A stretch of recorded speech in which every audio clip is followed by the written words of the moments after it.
जान गईनी हो जान, जान गईनी जान, जान गईनी हो जान, जान गईनी जान। प्यार नहीं खेली खल, प्यार नहीं खेली खल, हाथ के लकीर में नहीं खतक दीर में जान। प्यार नहीं खेली खल, हाथ के लकीर में नहीं खतक दीर में जान।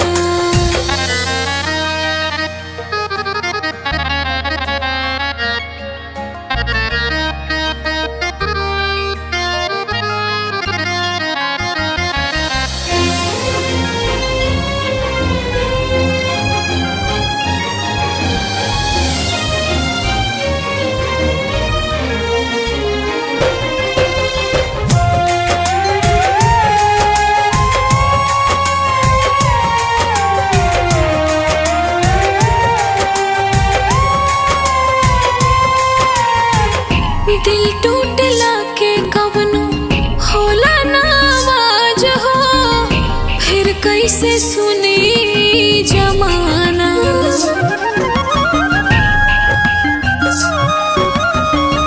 कहीं के तू अपना सपना का दिहाला, हो गई ने तोहरा ला बेगाना।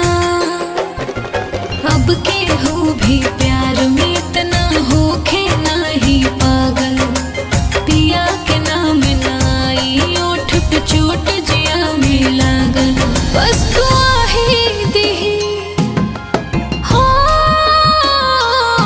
बस दुआ ही दी हमरो दिली सदा बेवफाई रहे, बेवफाई रहे। तोहरा जमीर में नहीं खतक दीर में जान।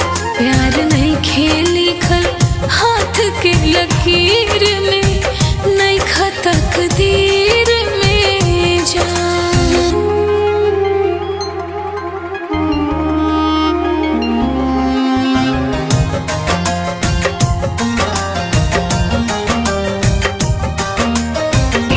अक्सर ही होला के हो हंसे के हो रोवेला, प्रेम के भी लीला कुछ अजीब बा।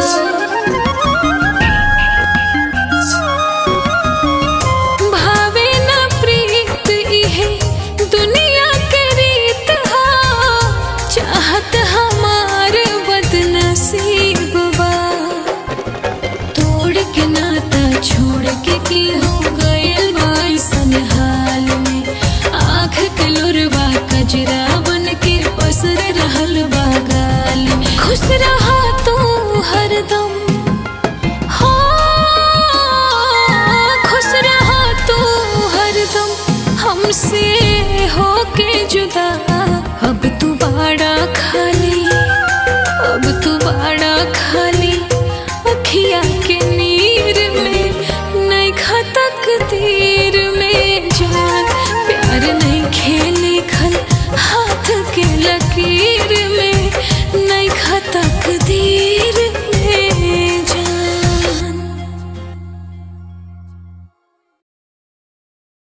प्यार नहीं खेली खल, हाथ के लकीर में नहीं खतक दीर में जान। प्यार नहीं खेली खल, हाथ के लकीर